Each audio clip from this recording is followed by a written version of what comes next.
Hi, welcome to Adoption Now, your adoption show. I'm April Fallon. Enjoy this episode.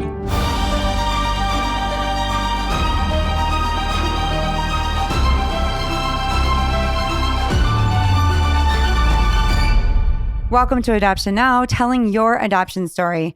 I'm your host, April Fallon. We are in season 7 and just now wrapping it up. If you're new to Adoption Now, we tell stories from the perspective of the adoptees, birth parents, and adoptive parents. My husband, Noah, and I have said yes to 7 infant placements, but only finalized on 4 children. So we know the joys and the challenges of adoption. We started the show as a radio program in Denver, and it has become the international podcast you hear today. We have learned a ton, and thank you for reaching out and letting us know that you have learned a lot also.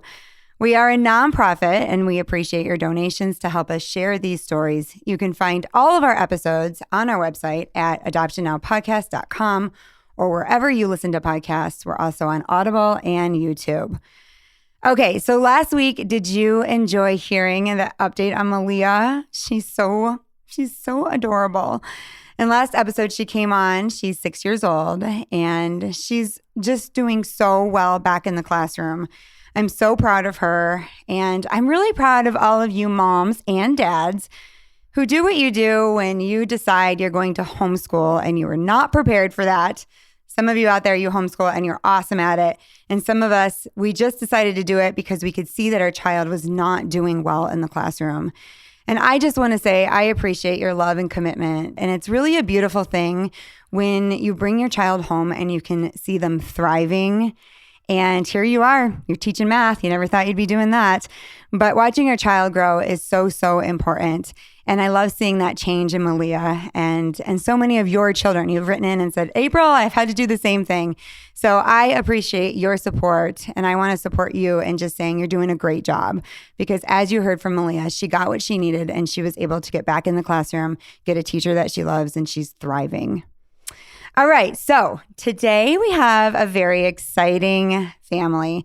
We are recording back in Arizona, but this couple is not from Arizona. They live in Utah, and the guests are from Rod's Heroes. Brady and Andrea Murray, they are proud parents of, get this, 11 children. 7 are adopted, 5 through international adoption, 1 from China, 4 from Colombia and their siblings, and then 1 adoption through foster care.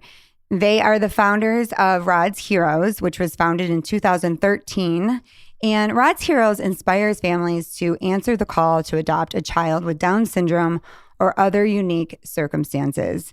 They have their own podcast as well. It's called See the Miracle. Brady, Andrea, welcome to the show. Thank you. Thanks, April. 11 kids. Yes, this does not blow your mind. That's glorious. That must be like a lot of food, a lot of Costco trips, a lot of Sam's Club, feeding everybody, getting everybody on the same page. I mean, we'll dive into how you guys do that, but you guys have biological children as well. Yeah. We do. Yes, we have 4. 4 biological kids. So what made you decide to start the adoption process? Andrea's best answering that one. I think that this is something that Brady and I have been, like, we've just had a heart for adoption always. Even when we were dating, we talked about it. Brady is adopted. And so, it came up in our conversation while dating, and I've always been a huge fan of it. And so it just seemed like it was something that we knew that someday we would do. Okay. Did you have all of your children and then adopt, or did you adopt and then have some biological children, or what's the order? Yeah, that's a good question. So we did, and it took us a while to start our family. We had some miscarriages and infertility problems in the beginning. And so we were kind of slow. And so we always knew, in the back of our minds, that we would probably adopt, but we ended up having 3 biological children that were pretty close in age. And then we had a 5-year gap. And then we had our 4th biological child. And after that, my uterus actually ruptured when we had our 4th one. And so we knew that we would not be having any more biological children after that. So it was just an easy answer, I guess, an easy time for us to say, okay, now is the time that, we can look into adoption and begin to go down that path. Did you always know China would be a country you'd go to? No. No. I can give some insight on that. Ironically enough, I would have put China as last on the list for us. And we really had no connection, emotional or otherwise, to China. But we always felt like we would adopt from South America. That's where our heart is, really, is we love everything Latino. And so China was not top of the list for sure. Okay, so how did you get there? So our second oldest was born with Down syndrome. And so we just like love the Down syndrome community and everything about Down syndrome. And when we knew that we would not be having any more biological children, and we knew we had this kind of like 5-year gap between our three oldest and our youngest, we actually wanted to adopt a child with Down syndrome who would be semi-close in age to our son Nash, so that they could kind of like have each other to go through life with, because we knew Nash has always been really close with his siblings. And when they started growing up and going away to college, we knew that would be like really hard for him. And so we wanted to have another child with Down syndrome who could come and, just be like a buddy to Nash and be kind of a sibling that was going through similar things as Nash. I would share as well with China. For me, I was at like the busiest stage of my life, professionally speaking. And a big draw to China was that was only 2 weeks of travel versus we were seeing 4 or 5 or 6 weeks in international travel with the other countries. So that was an advantage. And the other thing that I would say is I was not on board with adopting a kid with Down syndrome.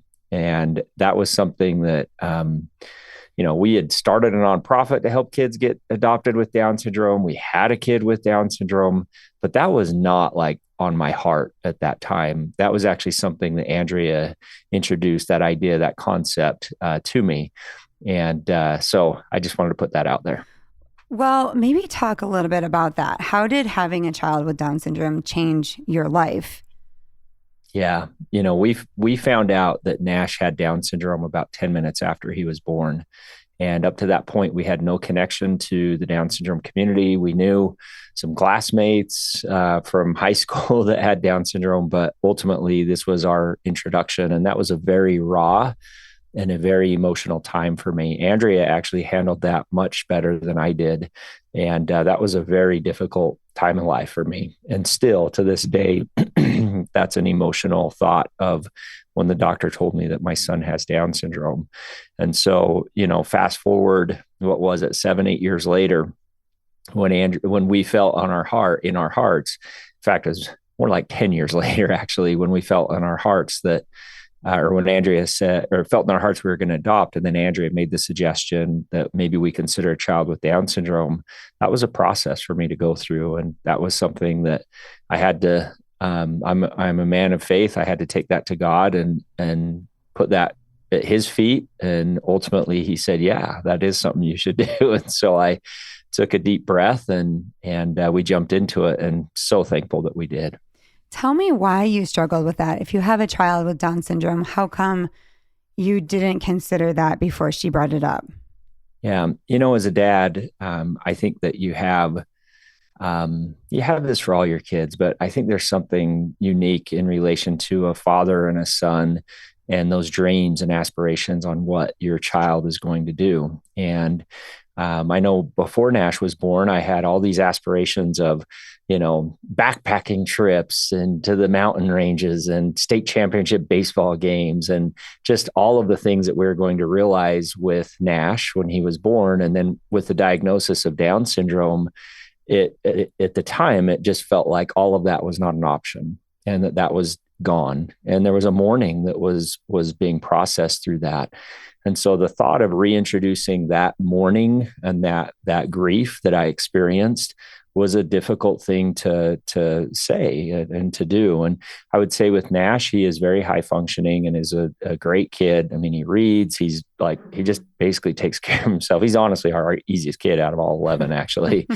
But, you roll the dice with adopting a child with a disability like Down syndrome from a developing country, like who knows what you're going to get. So all of those things added into it. So once you decided that that was what you were going to do, did it move faster because you said we're looking for Down syndrome from China? Yeah. You want to talk on that, Helen? Sure. Yeah. I think we were able to find Cooper's file, we were able to look at multiple files of children that were kind of in that category, that age range that we were hoping to adopt from. We knew we wanted to adopt a boy. So we had kind of, specifics of what we were looking for. And so we were able to see files of children. And when we found Cooper's file, and decided, that he was the one that we wanted to adopt, it did go very quickly after that. Actually, it was.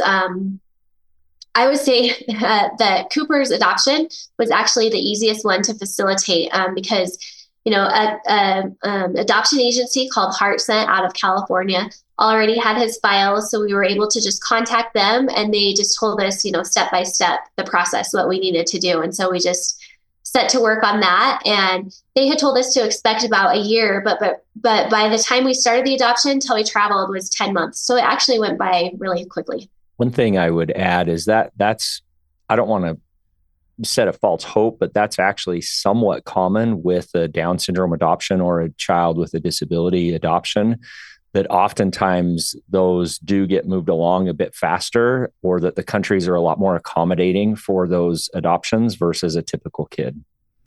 How old was he when you brought him home? 4. And you basically adopted a star, right? We won the lottery. You won the lottery. Tell us about him. Oh, where do we begin? Coop is the life of the party. And we've been through 3 adoptions now, and they only are getting harder because Cooper set the bar really high, but it was nothing short of just miracles that we experienced with this kid. We went through all this trauma training and all of this preparation and saying, don't be surprised if for the first 48 hours, he doesn't actually stop crying. Mm-hmm. And, just everything that comes along with this. And so when we got Coop and we got him, we met him 10 minutes later, we're in the car heading back to the hotel in Tianjin, China. And Coop's just happy as a clam, like couldn't be happier. And we got to the hotel and we're just hanging out, and he's just doing all this fun stuff. And we're just like in awe at this young man, this little 4-year-old. And as we were talking to him, it seemed like he was understanding us, which was really weird because, it's not like they were showing American movies in the orphanage. But as we spoke with him, that kid could understand us. And even to the extent that we went to the extreme in testing his ability to understand us with very precise direction. And from the moment we got him, Cooper understood English, and not just us, but everybody. He understood anybody who was speaking English. And I can't explain it. For us, it's just a miracle, but that really did set the tone of what this adoption was going to be like. The interesting thing about Cooper, though, Coop's nonverbal in the sense that Coop will speak, but you're probably not understanding most of what he's trying to say. And so he doesn't read, he doesn't speak clearly at all, but boy, can that boy communicate well. So that's a preface of Cooper right there. Okay. So I have people who are waiting to go to China to adopt, and then people who have already brought their children home. How did he learn English? Did you call the place and be like, do you guys teach English at this orphanage, or you just never found out? Interestingly enough, we were there with many other families, and our situation was independent and unique of other family situations. Everybody else experienced exactly what they said they were going to experience. And for whatever reason, Coop was good. Wow, that's amazing.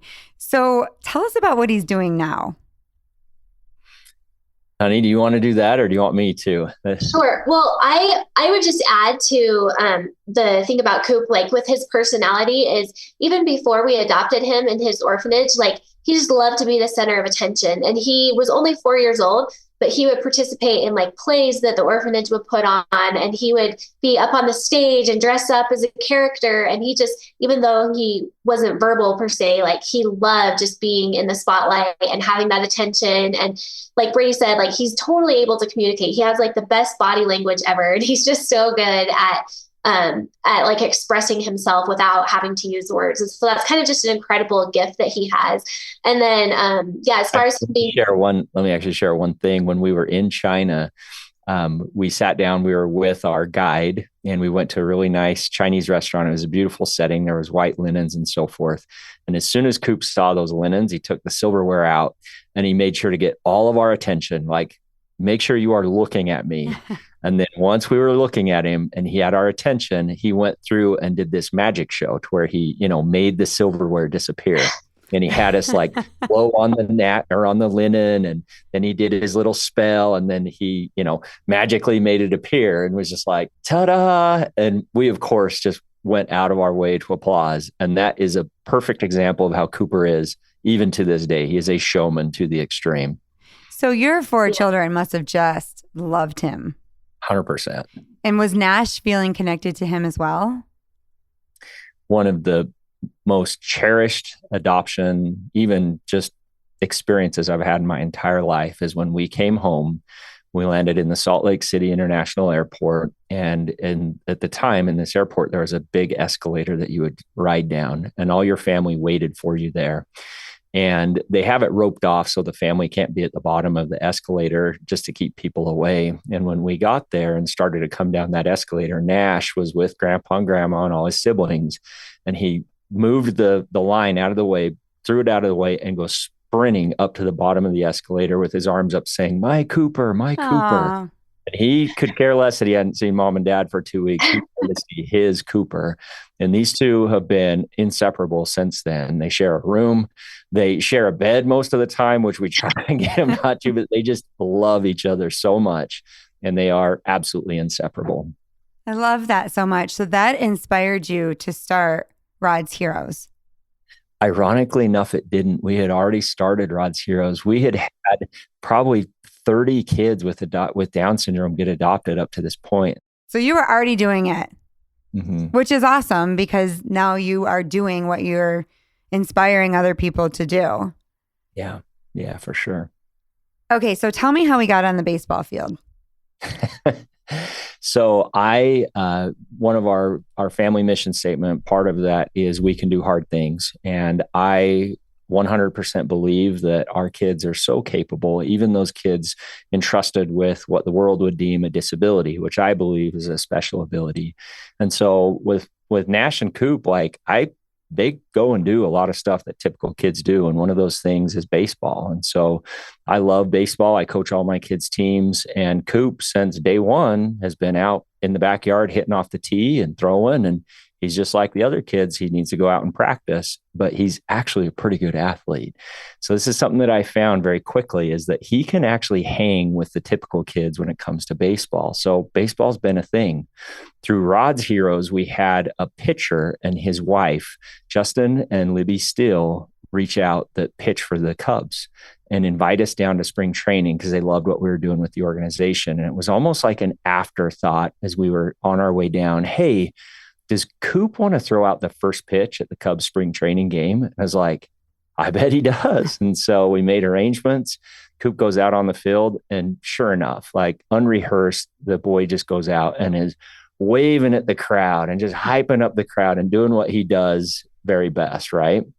And he goes out and they have the Cubs mascot that is the catcher, and the crowd's loving it, and once Coop gets to the place where it's like he goes from showman and then he gets all serious and he looks into the catcher, has to get a sign, right? And he takes a deep breath. He comes set, goes through everything that a pitcher does and throws a perfect strike. And then just goes like he just won the World Series, like celebrates like no other. And the crowd just fell in love with this kid. And the Cubs actually saw it as well and came up to us and said, "Hey, is there any way he could come out to Chicago and actually do this at Wrigley for one of our regular season games?" And we're like, that would be a dream come true. So on Memorial Day last year, we went to Wrigley and Coop threw out the first pitch at the Cubs game. Oh my goodness. That's so awesome. Tell me about his goal. He's got a goal now, right? So that opened up some other opportunities. 2 weeks later, so there was some viral nature of Coop out there doing this. 2 weeks later, he got invited by the Boston Red Sox to come to Fenway and throw out the first pitch at Fenway, which what an iconic situation. And sure enough, Coop crushed it again. Crowd went crazy. And this actually started a little bit of a movement for us. And so the idea was born of having Coop go and throw the first pitch in all 30 MLB stadiums and be obviously the first person with Down syndrome to throw out the first pitch in all 30 MLB stadiums. But more importantly, do this to be able to inspire the adoption of 30 other kids just like Coop. And so we're now on this campaign. We've completed 4 pitches last year, and we have multiple other stops scheduled this year. But the idea is we'll do 30 pitches in 30 MLB stadiums and get 30 kids adopted. Oh my goodness. That's amazing. So where can people find you? Are you on Instagram? They can follow you there. Yeah, Coop's got his own Instagram channel. I mean, we're just living in Coop's world, and so it's Team Coop 21 is Coop's Instagram handle. You can also follow his journey on our Rods Heroes Instagram. So Rods Heroes, and then Coop has his own website, coopermurray.org, and you can also learn about it on the rods.org website. Okay, let's talk a little bit about your other adoptions. So where in there did you decide we're going to do foster care? That is Andrea's department there, because that was another one where I'm like, this does not pass the smell test, honey. Yeah. So after we brought Cooper home a couple of years after he had been home, I just kept having these feelings of like that we should do foster care, and not necessarily to adopt. Actually, in fact, we didn't think we were going to do it to adopt. We just thought, like we've got all these little kids, like they get along great. They're so fun. Like we could help another child or two, like we could bring somebody that needs a home in and they could, just join in what we have going on here. And so that was kind of how the idea of foster care was born. And then of course it turned out that our very first placement, was our 2 beautiful little daughters, like that came. They were supposed to stay for just a few days, and those few days turned into a few weeks and a few months and then a few years. And after we had them for 3 years in foster care, we were able to adopt them. Oh my goodness, that is so awesome. And how did everybody get along? I mean, I love foster care because you get a chance to see how it's going to function, right? Whereas when you go to another country and you bring a child home, you're kind of rolling the dice that everybody's going to get along. But in foster care, you have that time. So was it just like one big happy family? No, I would say not. It actually, so like when Cooper came home, it was just like so great and just magical, and everybody like just loved him and got along. And so that was kind of what we were expecting would happen again. With these 2 little girls, it was a lot more difficult. They had been through some trauma. They were very young. And it was just harder. Like, they had some probably, I would say, like attachment issues going on, and just a lot harder personalities. They were very loud and just like very hyperactive. And at the time we didn't know, but they have ADHD. And so that was kind of like playing into it. So it's just like a harder dynamic, harder for the other kids to get along with them because, the other kids were just like pretty quiet and laid back. And these girls came in and they were just like kind of loud and invasive and in your face and, just like constantly needing things, very, very like insecure. I would say like anytime I would go anywhere, there would be meltdowns because, they would want to come with me. And I would like share a specific story on that. I was in Alaska with my son. We were fishing when this placement happened, and Andrea, called me and said, "Hey, what do you think about this situation? They may only be here a few weeks." And I'm like, "I don't know. What do you think?" And she said, "Well, too late. They're here. I accepted it. So we have a placement." And I said, "Great. I totally trust you." And so it was 4 or 5 days later, I got home. And as I came in the front door or the back door, the youngest girl who was 16, Livy, just burst into tears and started screaming, like screaming, like petrified when I walked in the door. And Andrea came out and she said, "Don't take it personal. She does this every time she sees a man." And so we had a lot that we had to work through with these kids. And it's so amazing to fast forward now, 4 years later, and that little girl is amazing and is daddy's little girl. We have so much fun together. And so, yeah, it's been a journey. Walking through a little person's healing is so challenging. They don't just come to your house often and throw their arms around you. It's work. It's work winning them over and getting them to trust you. That's beautiful. So you have this huge family now. Why Colombia? Hey.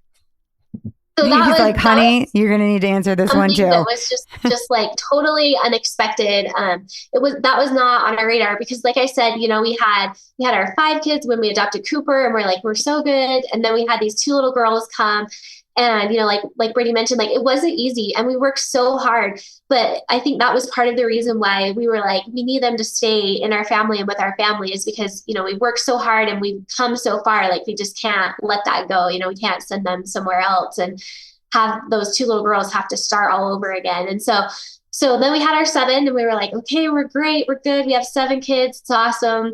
And then we had the opportunity to travel to Colombia and to go down there and meet some children. And so of course we were excited about that with the Rod's Hero organization. We went down there with a few other people on our team, and we just had an opportunity to go and meet children so that we could film them and make videos so we could advocate for them.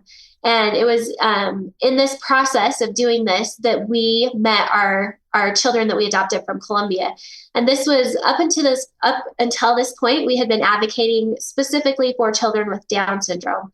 But when Colombia invited us to come down, they said, we will choose the kids that you advocate for. And so we said, we're great with that. We'll do it. And they knew that we advocated for kids with Down syndrome. So of course they chose children with Down syndrome, but they also had other children that they really wanted to see adopted, children with cerebral palsy. The 4 children that we adopted, they were older and in a sibling group of 4, which is extremely hard for them to place.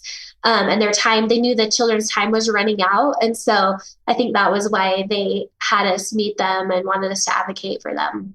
So 1 child out of the 4 has Down syndrome? No, none of them. None of them? No, none of them. They're all typical, but they were, at the time, they were 16, 14, 11, and 9. And so they were just older. And plus being a sibling group of 4 just makes it harder to find families that are interested in doing that. So were your children excited about that or nervous? Well, I can share a little bit about that. And so, getting the invite to go to from Colombia for our nonprofit organization to advocate for kids was a dream come true. And so getting to see them, all of these kids, we saw 43 children during that time, was just amazing. And like Andrea said, we were not in the market to adopt by any means. We were helping to inspire other families. And so when Andrea and I felt in our hearts many months later that we were supposed to adopt this sibling group of 4, we knew that this had to be a family decision. Mm-hmm. In fact, all of ours had to be a family decision, but this one especially. And so we got all of our children together, and we put a big map on the kitchen table, and we had some pictures and videos pulled up on the computer of these kids. And we talked to them about these children and about their story. That they had been in foster care for the last 7 years. They'd been in 6 different homes, and they are on the verge of aging out, meaning they're going to be separated if John he's the oldest, reaches a certain age, they're going to separate these kids. And we proposed to our children. We said, how would you feel about adopting these 4 children and adding them to our family? And without exception, all 7 of our children resoundingly said, yes, we want to do this. And that was a very tender and a very spiritual experience for our family, because we knew in our hearts we were supposed to do this. And we also knew that we were in for it, because this was going to stretch us beyond anything that has stretched us before. And those kids have been home for 3 months, and that prophecy was true. We are being stretched beyond our wildest imaginations, and we love it. And it's the most beautiful hard we've ever experienced. Oh, I love that. Beautiful hard. Was it expensive? Yeah, for 4 kids, it was about $60,000 to pull that off. Typical international adoptions around 40, but I guess it was actually a bargain. Yeah, 60 isn't bad for 4. And how long did it take from the start to when you brought them home? It's like 13 months. 13 months. Yeah. I'm just asking you these questions if anyone is listening and they're thinking about Colombia and what that takes in that process. You have to find an agency that will be working with that country, correct? That's like step one. Yeah, and so this is a place where I spend a lot of my day, is in working with agencies and working with countries. We went to Eastern Europe last year. I think Armenia is a great place. Bulgaria is a great place, but I would say without exception and any reservation, I feel like Colombia is the best international adoption program out there right now, by far. And so we've worked very closely with the Colombian authorities, with Rod's Heroes. We work very closely with a great adoption agency that works with Colombia. And without exception, they are the best program in the world right now. You guys are amazing. Thank you so much for being on the podcast. You can find out more information on your podcast because you guys talk about your personal journey, right? The podcast is about you guys. It is. Yeah. See the Miracle. You can find it on any podcast platform. And we are very raw, like we're very open in that. And so if you want to see the inside of what adoption looks like, join our podcast and you'll get a good insider's view. Andrea, did you want to say anything else before we close out? No, just thank you so much for having us. I love the work that you're doing and just the way that you're uniting families with children and helping inspire people and make connections. I think it's awesome. Thank you so much. Thank you both for being here. Thank you. And thank you for listening. Don't forget to subscribe to our weekly podcast and follow us on social media. Thanks for joining us on your adoption show. See you next episode.